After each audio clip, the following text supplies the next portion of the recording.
Wabarakatuh, selamat berjumpa kembali dengan saya Faiz di channel yang berbahagia ini ya.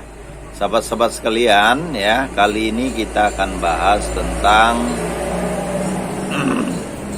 PHK massal yang terjadi di Shopee ya, di grup Shopee ini yang udah dimulai dari Spanyol ya.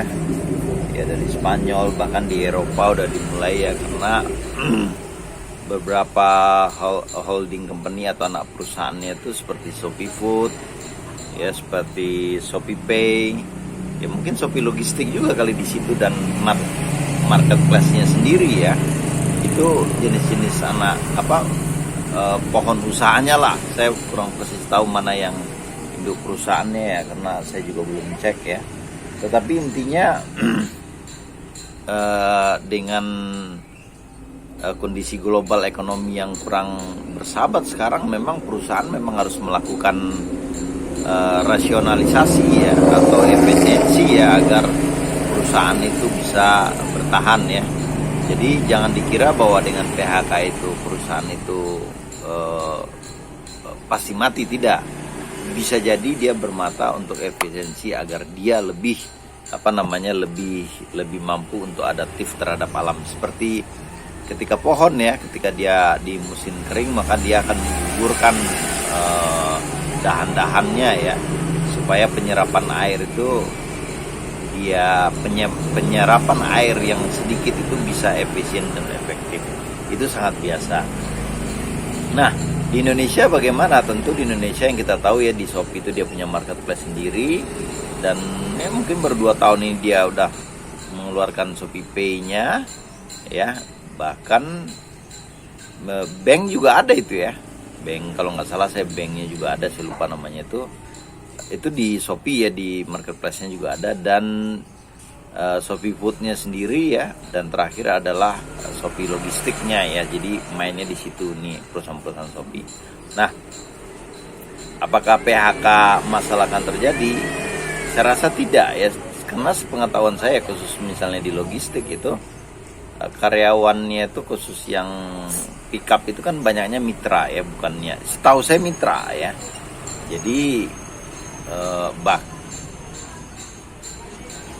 ya, setahu saya banyak yang di mitra, atau dia kalau di Lazada mitra ya, kalau di Lazada mitra. Kalau di Shopee itu, kalau channeling logistiknya kan dia memakai Spinter itu banyak dari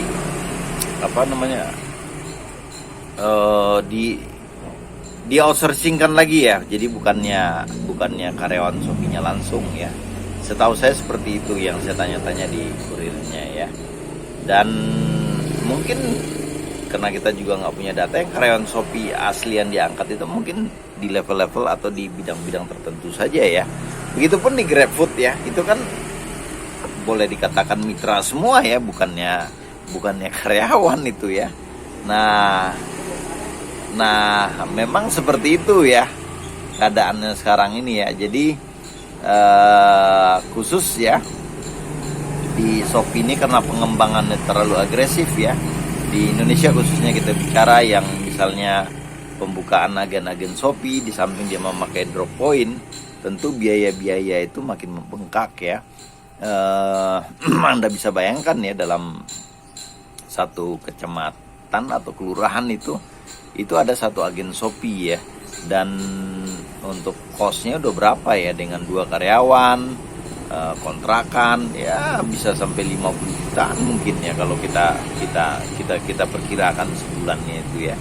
Menurut perkiraan saya aja, kali aja berapa kelurahan yang dia bangun kan.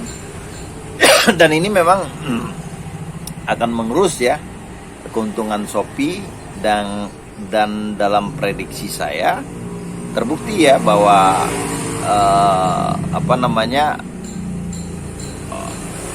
agen drop point yang berafiliasi kepada PT Wow itu komisinya diturunkan. Tentu ini akibat daripada komisi diturunkan, tentu mereka ingin melakukan efisiensi, gampangnya seperti itulah. Jadi sahabat-sahabat sekalian, kalau Shopee salah-salah ngambil langkah ya, Kalau kita lihat Lazada lah, Lazada tuh nggak ada agen ya, dia nggak ada agen ya, dia punya perusahaan logistik sendiri, tapi dia nggak punya agen-agen real ya. Dia cuma main di antara mobil ke mobil ya. Jadi ada barang di sini antar ke mobil situ, truk dari van ke truk langsung bawa ke gudang misalnya. Dan target mereka saya lihat kalau Lazada itu memang mereka main di satu kota itu ya 1 atau 2 atau 3 gudang aja, gudang gedenya. Sedangkan yang lain mereka memakai transportasi berjalanlah dari misalnya dari drop point masuk ke mana, ke van, kapannya van masuk ke truk langsung masuk ke gudang, atau langsung van juga bisa ya.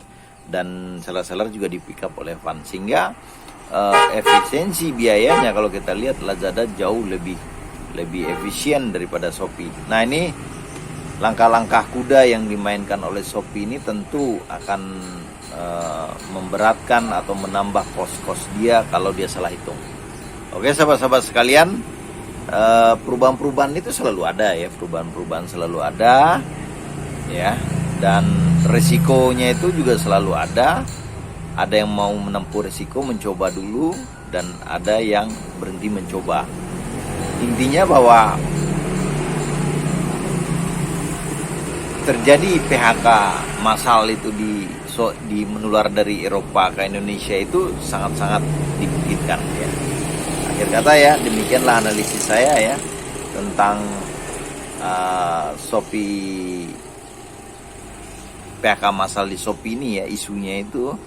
Dan saya rasa itu bisa-bisa saja terjadi di Indonesia kemungkinan, apalagi kan di Indonesia inflasinya ya kalau nggak salah itu diprediksi tahun ini sekitar 4 atau 5% ya.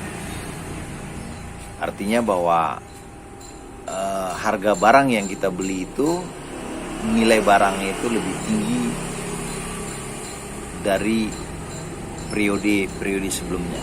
Akhir kata, wabillahi taufik wal hidayah. Assalamualaikum warahmatullahi wabarakatuh.